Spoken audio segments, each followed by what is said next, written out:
Hola, bienvenidas y bienvenidos. Soy Natalia Treviño y en esta clase, continuando con el tema de infecciones asociadas al cuidado de la salud o IACS, vamos a desarrollar otro de los focos más frecuentes, que son las infecciones del tracto respiratorio inferior. Para introducirnos en tema, las infecciones del tracto respiratorio inferior son aquellas infecciones que pueden afectar a la tráquea, a bronquios y bronquiolos y a los pulmones. Cuando se ve afectado el tejido pulmonar, estamos en presencia de una neumonía. Definimos entonces a la neumonía como una infección respiratoria aguda que afecta al parénquima pulmonar. Los alvéolos, que son los sacos de aire que permiten el intercambio gaseoso, en la neumonía se llenan de pus y líquido.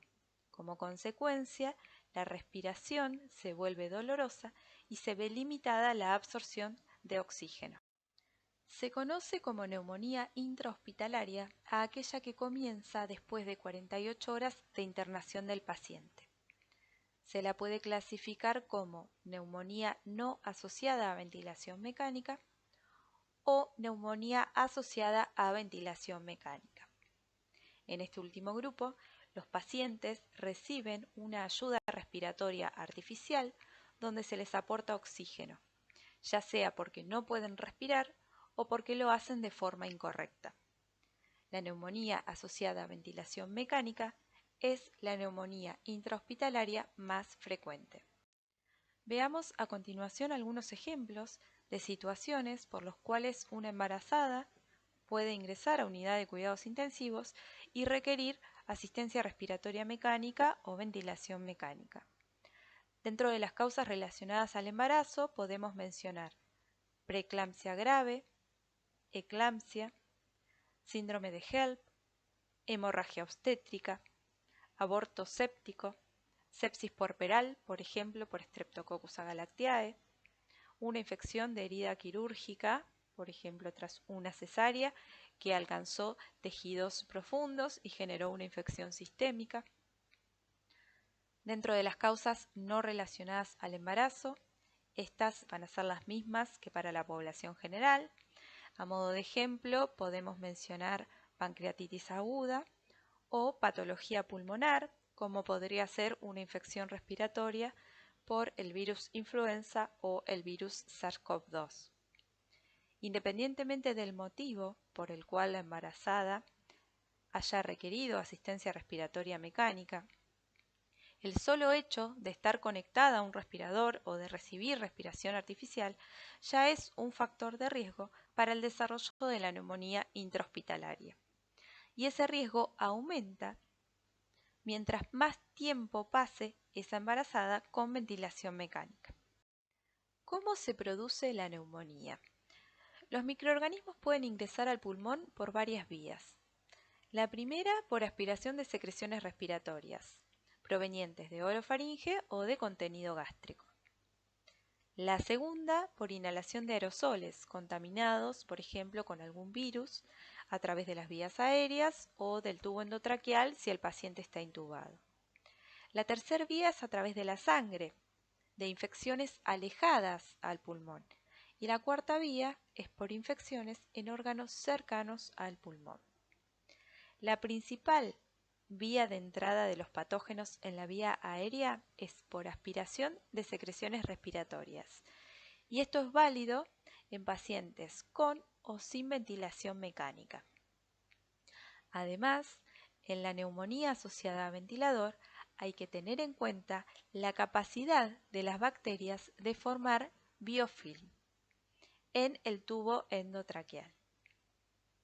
Los microorganismos involucrados en la neumonía intrahospitalaria pueden tener un origen endógeno cuando provienen de la microbiota habitual o de gérmenes hospitalarios que ya están colonizando las vías respiratorias,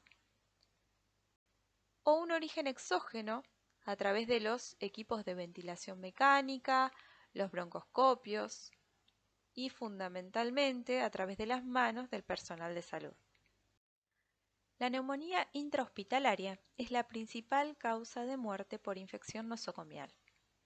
De acuerdo a los datos nacionales del año 2019, los microorganismos más frecuentemente involucrados en la neumonía asociada a ventilación mecánica en pacientes adultos fueron Pseudomonas aeruginosa, Klebsiella pneumoniae, Staphylococcus aureus y Acinetobacter. Cuando sospechamos de una neumonía intrahospitalaria, debemos obtener muestras de secreciones del tracto respiratorio inferior para confirmar diagnóstico y poder identificar al patógeno responsable. La elección de la muestra va a depender del tipo de paciente. En pacientes no ventilados o sin ventilación mecánica, la muestra de elección va a ser el esputo, que son las secreciones respiratorias que se obtienen al expectorar o toser profundamente. En el paciente ventilado, las muestras que vamos a tomar son, por ejemplo, aspirado traqueal, donde se va a recolectar secreciones respiratorias del tubo endotraqueal, o lavado bronquialveolar, que permite recolectar material de los alvéolos pulmonares. Las muestras deben recolectarse en un frasco estéril y remitirse inmediatamente al laboratorio para ser procesadas rápidamente. De no ser posible, las mismas deben conservarse en heladera. Hay que considerar, además de las muestras respiratorias, la obtención de otras muestras en simultáneos, como por ejemplo hemocultivos, que es el cultivo de la sangre del paciente, o una muestra de líquido pleural, por ejemplo, si el paciente hizo un derrame pleural. El diagnóstico de la neumonía se basa en criterios clínicos, en una radiografía de tórax que nos haga sospechar de una neumonía y en un cultivo de secreciones respiratorias positivo. Vamos a desarrollar el diagnóstico microbiológico de la neumonía intrahospitalaria. Y teniendo en cuenta que la mayoría de los agentes causales de estas infecciones son bacterias, nos vamos a centrar en el diagnóstico bacteriológico. De esta manera, la muestra llega al laboratorio, ya sea un esputo, un aspirado traqueal, un lavado bronquialveolar. Allí se realizan observaciones en fresco, donde se observa o se evalúa si la muestra es apta o no apta para su procesamiento, y coloraciones como la coloración de Gram para visualizar microorganismos o la coloración de Ziehl-Neelsen, que es de utilidad para el diagnóstico de la tuberculosis. La muestra se siembra y se cultiva. Si se obtiene un crecimiento significativo de algún microorganismo, ese microorganismo se tipifica y se le realizan pruebas para evaluar la sensibilidad a los antibióticos utilizados para el tratamiento de este tipo de infecciones. ¿Existen otras metodologías disponibles? Sí. Algunas de ellas serán mencionadas en las clases de infecciones respiratorias. Pero a modo de ejemplo, podemos mencionar la detección de ácidos nucleicos por métodos moleculares.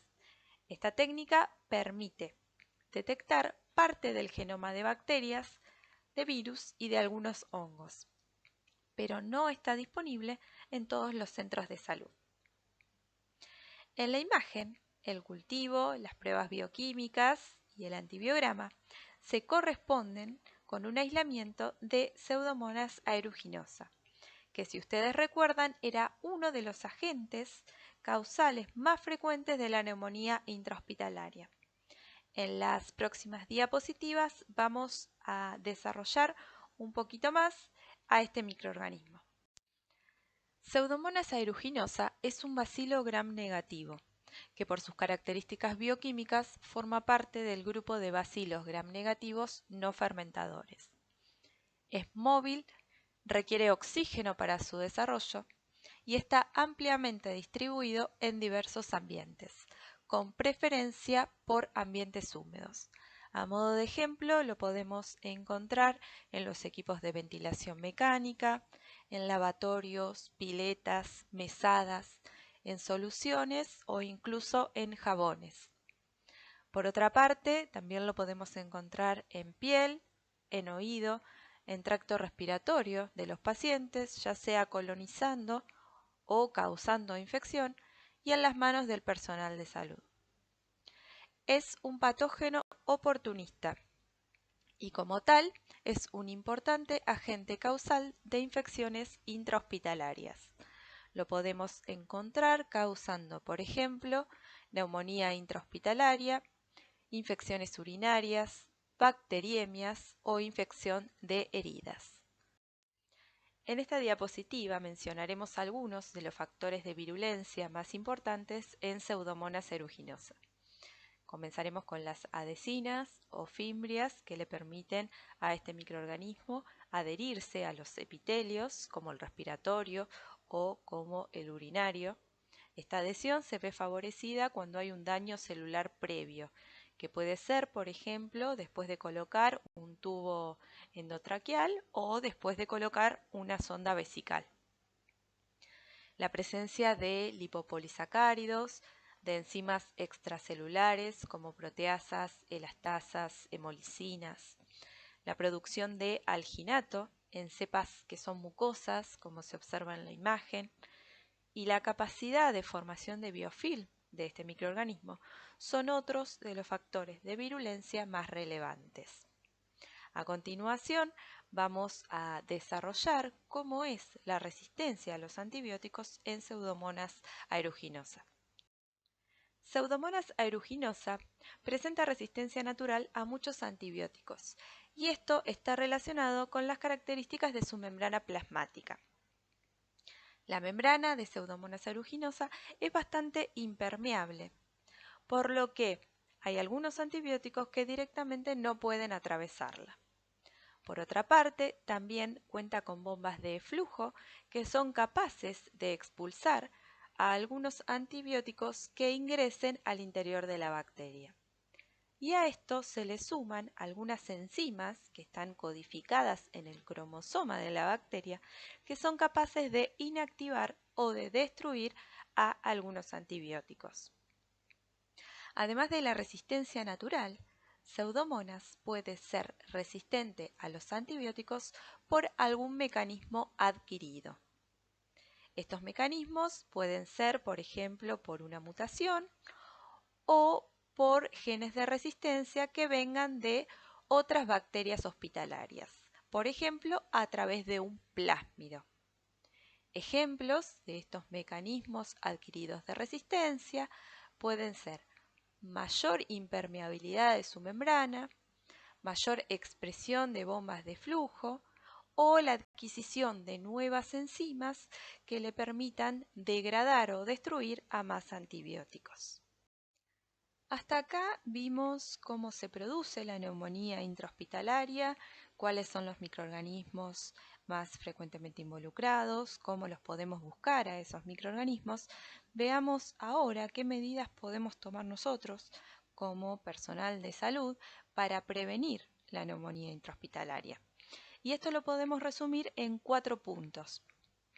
El primer punto es utilizando precauciones estándares, haciendo hincapié en el lavado de manos y en la utilización de técnicas asépticas durante la manipulación, por ejemplo, de los equipos de ventilación mecánica.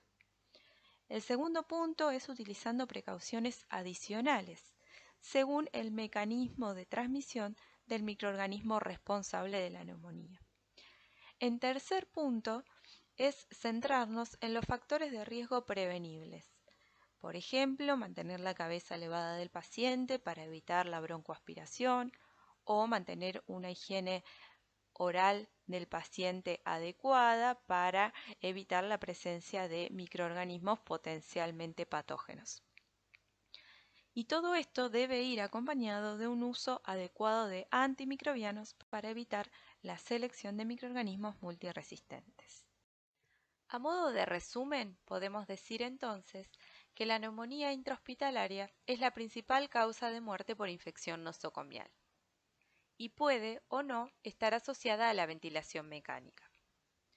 Los principales agentes causales de la neumonía intrahospitalaria son Pseudomonas aeruginosa, Klebsiella pneumoniae, Staphylococcus aureus, Acinetobacter. La principal vía de ingreso de estos microorganismos al pulmón es mediante la aspiración de secreciones respiratorias, tanto en pacientes ventilados como no ventilados.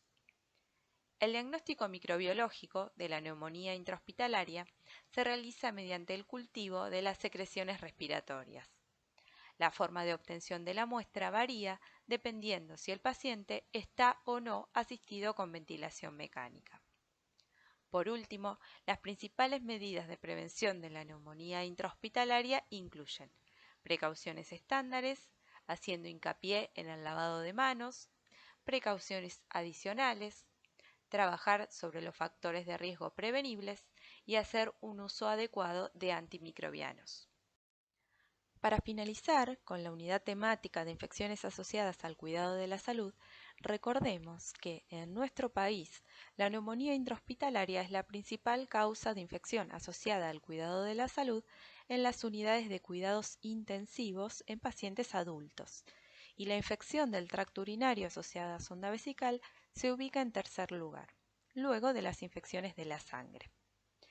Si analizamos esto, vemos que las causas más frecuentes de infecciones asociadas al cuidado de la salud se asocian a la utilización de dispositivos, como una sonda vesical, como equipos de ventilación mecánica o catéteres intravasculares. Por eso, una de las medidas más económicas y efectivas con las que contamos para prevenir las infecciones asociadas al cuidado de la salud y mejorar la seguridad del paciente está en nuestras manos. Recordemos que lavarse las manos salva vidas. Por último, les dejo bibliografía para profundizar el tema en estudio. Muchas gracias.